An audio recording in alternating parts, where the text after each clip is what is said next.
The snap-in knob attaches to the crank arm. Together, they allow you to adjust your Workmate's vice jaws. The plastic knob may become brittle over time. This can lead to a locking tab breaking off. The knob can be accidentally broken if it is struck by a workpiece. Replacing the snap-in knob is a repair that you can do yourself, and I'm going to show you how. Hi, I'm Mark Socha. Do-it-yourself repairs like these are easier than you might think. From lawn machines to cordless drills, kitchen mixers, Outdoor grills. our how-to videos walk you through each repair from start to finish. So doing it yourself means never having to do it alone. Let's get started. I'll begin by removing the old snap-in knob from my Workmate. The knob is secured to the crank arm with these plastic tabs.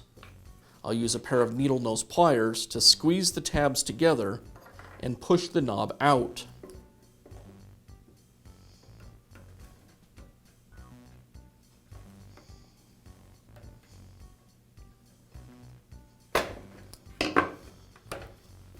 I'll place the new snap-in knob onto the crank arm and tap it in place with a mallet.